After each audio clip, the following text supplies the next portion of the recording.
One पंच man Saitama season 1 episode 7। तो episode की starting में हम देखते हैं कि बहुत ही टेंशन का माहौल होता है। सब लोग बहुत परेशान होते हैं और कई सारी एजेंसीज परेशानी में होती हैं और हमें स्पेस का सीन दिखाया जाता है जहां से एक एस्टेरॉयड सिटी जेड की तरफ आ रहा होता है। और तभी हीरो एसोसिएशन वाले जेनोस के पास फोन करते हैं और वो उससे कहते हैं कि तुम्हें अभी आना होगा। जिसके बाद जेनोस साइटामा से कहता है कि मुझे हीरो एसोसिएशन वाले लोग बुला रहे हैं। तो साइटामा कहता है कि ठीक है। इसके बाद जेनोस चला जाता है। जिसके बाद हमें सिटी जेड के हीरो एसोसिएशन बिल्डिंग का सीन दिखाया जाता है जहाँ पर जेनोस पहुंच जाता है। और जैसे ही वो उस बिल्डिंग के अंदर जाता है तो उसे वहाँ पर एक बूढ़ा आदमी मिलता है जो कि खुद को बैंग बताता है। उसका नाम बैंग होता है और वो क्लास एस का रैंक 3 सुपर हीरो होता है और उसे लोग सिल्वर फैंग भी बुलाते थे। जिसके बाद जेनोस कहता है कि मुझे यहाँ पर बुलाया गया है, बाकी सब लोग कहाँ हैं। तो सिल्वर फैंग उससे कहता है कि यहाँ पर बस तुम और मैं ही हैं। जब बहुत ज़्यादा मुसीबत होती है तो वो लोग क्लास एस के सुपर हीरोज को बुलाते हैं। तो जेनोस उससे पूछता है कि फिर हम यहाँ पर क्या कर रहे हैं और लोग क्यों नहीं आए। तो सिल्वर फैंग कहता है कि शायद लोगों के पास टाइम नहीं होगा या फिर वो ज़्यादा बिजी होंगे। जिसके बाद सिल्वर फैंग उससे कहता है कि खतरा लेवल है ड्रैगन और सबसे बुरे हालात हैं और 35 मिनट के अंदर एक विशाल मेटेरॉयड सिटी जेड से टकराएगा और वो चाहते हैं कि हम क्लास एस हीरोज उसे रोकें। जिसे सुनकर जेनोस चौंक जाता है और वो कहता है कि क्या एक मेटेरॉयड। जिसके बाद सिल्वर फैंग जेनोस से कहता है कि तुम भी अपनी फैमिली को लेकर यहाँ से निकल जाओ, ये हमारा अंत है। जिसके बाद जेनोस उससे कहता है कि क्या सिटीजन्स को पता है। तो सिल्वर फैंग उससे कहता है कि नहीं, हीरो एसोसिएशन वाले इम्पैक्ट एरिया का पता लगाकर 30 मिनट पहले सबको शहर खाली करने के लिए कहेंगे। जिसके बाद हमें सिटी में एक अनाउंसमेंट दिखाई जाती है जो कि हीरो एसोसिएशन की तरफ से हो रही होती है। जिसके बाद शहर के अंदर अफरा तफरी मच जाती है और लोग वहाँ से भागने लगते हैं और उस सिटी के अंदर इमरजेंसी अलर्ट हो जाता है। तभी हम देखते हैं कि जेनोस सिल्वर फैंग से पूछता है कि क्या आप नहीं जाएंगे दद्दू। तो सिल्वर फैंग उससे कहता है कि मुझे दद्दू मत कहो, मेरा नाम बंग है, मुझे बंग कहो। जिसके बाद जेनोस वहां से चला जाता है। उसके बाद हमें सिटी का सीन दिखाया जाता है। अब सब लोग परेशान होते हैं और वहां पर ट्रैफिक जैम लगा होता है जहां पर ये अनाउंसमेंट होती है कि 21 मिनट में वो मेटेरॉयड सिटी जेड से टकराएगा और सब लोग सोचते हैं कि अब हमें कोई नहीं बचा सकता। अब हम जेनोस को देखते हैं, वो शहर की छत पर भाग रहा होता है और वो मेटेरॉयड को देखकर कहता है कि अब बहुत देर हो चुकी है भागने के लिए, अब मुझे इसे रोकना होगा क्योंकि लोग जीने की आस छोड़ चुके हैं। जिसके बाद वो अपने प्रोटोटाइप का इस्तेमाल करता है और वो एक नया सूट पहन लेता है जो कि उसे डॉक्टर कुशिनो ने दिया था। अब हम देखते हैं कि साइटामा अपने प्रोटोटाइप को पहनकर जाने वाला होता है, लेकिन तभी वहाँ पर एक सुपर हीरो और आ जाता है और वो क्लास एस का रैंक 7 का सुपर हीरो होता है और उसका नाम बोफोई होता है। जिसके बाद जेनोस कहता है कि मुझे तुम्हारी मदद चाहिए, लेकिन बोफोई उसे ऐसा करने से मना कर देता है। जिसके बाद जेनोस उससे कहता है कि तुम मेटेरॉयड को यहाँ पर रोकने के लिए आए हो। तो बोफोई उससे कहता है कि हाँ, मैं अपने इस नए आर्मर का इस्तेमाल करके देखना चाहता हूँ और मेटेरॉयड उसके लिए एक अच्छा टेस्ट होगा। जिसके बाद जेनोस कहता है कि अगर चूक गए तो मारे जाओगे, लेकिन बोफोई उससे कहता है कि तुम इस वक्त एक रिमोटली कंट्रोल्ड ड्रोन से बात कर रहे हो, मैं इसके अंदर नहीं हूँ। और वो उससे कहता है कि मेरा नाम बोफोई नहीं, मुझे बोफोई मत बुलाओ, मुझे मेटल नाइट बुलाओ।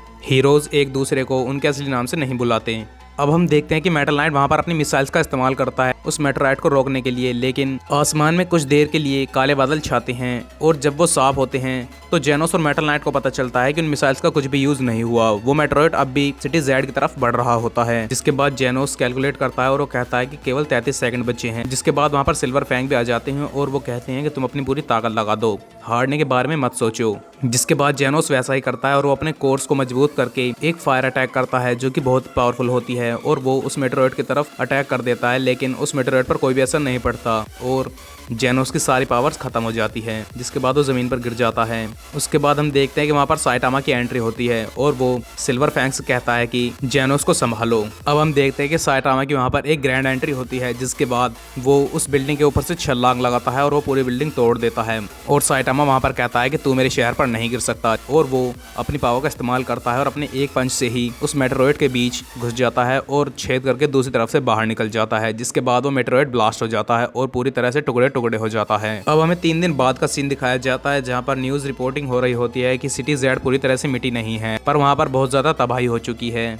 अब हमें जेनोस और साइटामा दिखाए जाते हैं जो कि साइटामा के घर पर बैठे होते हैं और वो टीवी पर न्यूज़ देख रहे होते हैं जहां पर जेनोस कहता है कि हीरो एसोसिएशन वालों को मेरी जगह पर आपको बुलाना चाहिए था उस मेटेरॉयड को रोकने के लिए, तभी आपसे रोक देते और तबाही कम होती। और साइटामा कहता है कि हमने तो पहले से ही बहुत कम तबाही की है, कोई भी नहीं मारा गया है, तुम फिक्र मत करो। जिसके बाद जेनोस वहाँ पर सोचता है कि मास्टर बहुत पावरफुल हैं और अगर मास्टर ने हमें नहीं बचाया होता तो उस मेटेरॉयड की शॉक वेव्स पूरे शहर को तबाह कर देती और उस मेटेरॉयड को रोकना किसी चमत्कार से कम नहीं था। मास्टर ने ये सब कर दिखाया। मुझे हैरानी नहीं होगी अगर लोग मास्टर की बातें कई सालों तक करते रहेंगे एक बहादुर इंसान के रूप में, लेकिन मास्टर को पता नहीं है कि अभी भी सिटी के अंदर कुछ लोग मास्टर को गुंडा समझते हैं और सिटी जेड की आधी तबाही का जिम्मेदार भी मानते हैं। और जेनोस सोचता है कि मुझे ये सब मास्टर को नहीं बताना चाहिए। जिसके बाद साइटामा जेनोस से पूछता है कि क्या इससे हमारी रैंक बढ़ी होगी। तो जेनोस उसे बताता है कि हाँ, मेरी रैंक 17 से 16 हो गई है। जिसके बाद साइटामा अपनी रैंक के बारे में पूछता है कि क्या मेरी रैंक भी बढ़ी है। तो जेनोस साइटामा से कहता है कि मास्टर, आप क्लास सी रैंक 342 से सीधे 5 पर पहुंच गए हैं। जिसे सुनकर साइटामा चौंक जाता है और वो बहुत खुश होता है। और जेनोस उसे बताता है कि अगर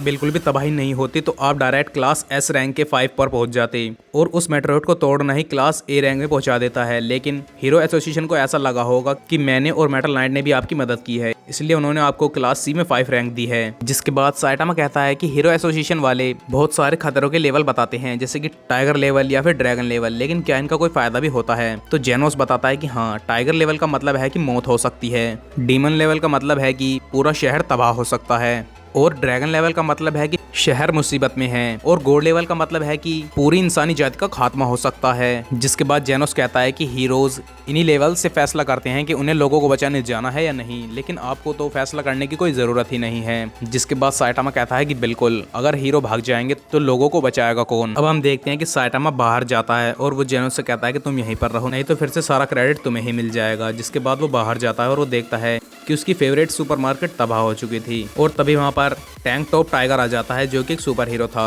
और वो साइटामा से कहता है कि मैं तुझसे बदला लेने के लिए यहाँ पर आया हूँ और इस बार मेरा भाई भी मेरे साथ है। और तभी वो अपने भाई को बुलाता है जिसका नाम टैंक टॉप ब्लैक होल होता है, और वो वहाँ पर आता है और वो चालाकी से सब लोगों को साइटामा के खिलाफ भड़का देता है। और वो कहता है कि तेरी वजह से ही ये सब तबाही हुई है, अगर तू ना भी होता तो भी हीरोज हमें बचा लेते, और तुझे बिल्कुल भी शर्म नहीं आती, तूने इन सब लोगों के घर तबाह कर दिए हैं। जिसके बाद सब लोग उससे नाराज हो जाते हैं। वो कहते हैं कि तुम ही हमारे नुकसान के जिम्मेदार हो और तुमने ही ये सब तबाही की है। जिसके बाद वो सब वहाँ पर नारे लगाने लगते हैं कि साइटामा इस शहर को छोड़ दो, और वो लगातार ये नारे लगाते रहते हैं। जिसके बाद टैंक टॉप टाइगर उन्हें और भड़काता है और वो कहता है कि जो लोग तुझे पसंद नहीं होते तो उन्हें मार देता है, और तू इन लोगों को भी मारना चाहता है। जिसके बाद हम सिल्वर फैंग को देखते हैं, वो एक छत पर खड़ा होकर उन सबको देख रहा होता है कि कैसे वो लोग साइटामा को परेशान कर रहे हैं। और सिल्वर फैंग सोचता है कि साइटामा बहुत ही ज्यादा पावरफुल है, इतनी ताकत आज तक उसने किसी में भी नहीं देखी। जिसके बाद टैंक टॉप ब्रदर्स कहते हैं कि हम तुझे नहीं छोड़ेंगे, हम तुझे अभी मार देंगे और तुझे हमारे साथ तमीज से लड़ना होगा। जिसके बाद सिल्वर फैंग कहता है कि ये लोग अपनी रैंक बढ़ाना चाहते हैं, इसलिए साइटामा को मारना चाहते हैं ताकि साइटामा इनसे आगे ना निकल पाए। जिसके बाद दोनों टैंक टॉप ब्रदर्स उसके ऊपर अटैक कर देते हैं, लेकिन साइटामा दोनों को पीट देता है और फिर वो जोर से चिल्लाता है और कहता है कि ये सब जाकर उस मेटेरॉइड से कहो,